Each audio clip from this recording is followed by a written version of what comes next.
गुरु दिवस उपलक्षे सुंदर सरल एवं संक्षिप्त ओडिया भाषण। सम्माननीय सभापति महोदय, पूज्य गुरुजी और गुरुमा वृंद, उपस्थित मोर सान बड़ भाई और भौणी माने, आज यही पवित्र गुरु दिवस मते किछि कहबाकू सुजोग मिलिथिबारु मु निजकू धन्य मन करुछि। भागवत रे कहा जायछि, गुरु को नमणिब नर, गुरु ही साक्षात ईश्वर।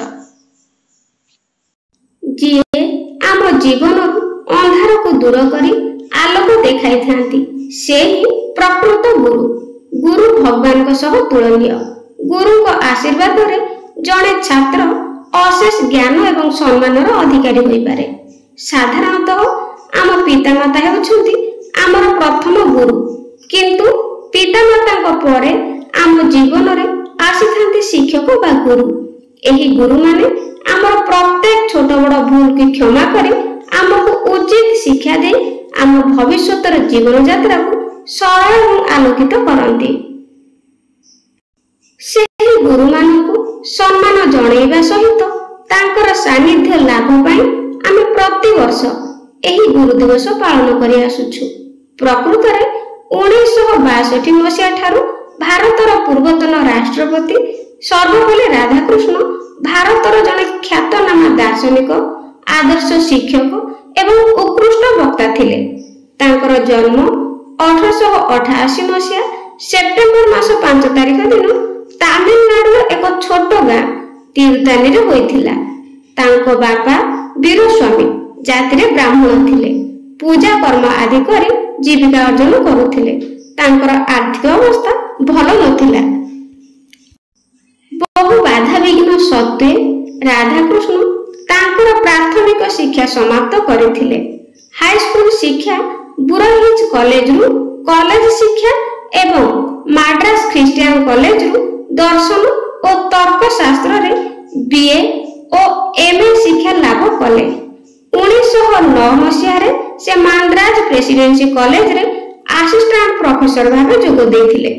से थिले जने आदर्श शिक्षक। से छात्र मानकु बहुत भल पाउथिले। छात्र मानक सहित आत्मीय परे मिसुथिले। तांको जीवन काल रे से छात्र मानकु निज नीति और आदर्श रे गढिछंती। राधाकृष्णकर महान चरित्र समस्त शिक्षक समाज पई एक उत्कृष्ट दृष्टांत। परवर्ती समय रे से गांधी जी को संस्पर्श रे आसिले एवं अनेक कांग्रेस नेता सह परिचित हेले। 1952 रे से भारतर उपराष्ट्रपति हेबार गौरव अर्जन कले एवं 1962 रे भारतर द्वितीय राष्ट्रपति होइथिले। विभिन्न क्षेत्र रे उल्लेखनीय सफलता पई ताको भारत रत्न रे भूषित करागला। राधाकृष्ण शिक्षक श्रेणी को प्रति देशवासी को दृष्टि आकर्षण करबा उद्देश्य रे एवं शिक्षक समाज प्रति सम्मान उद्देश्य रे निज जन्मदिन को गुरु दिवस रूपे पालन करिया पई भारतर जनसाधारण को निवेदन कले। सेही दिन ठारू सेप्टेम्बर मास 5 तारिख को भारतवासी गुरु दिवस रूपे पालन करि आसुछंती।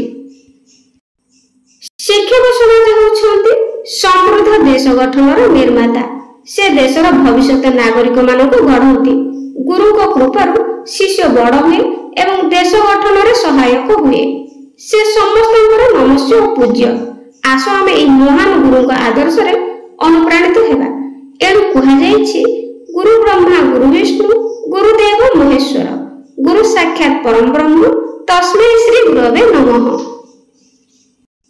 मु एतिकी कहि मोर वक्तव्य शेष करूछि।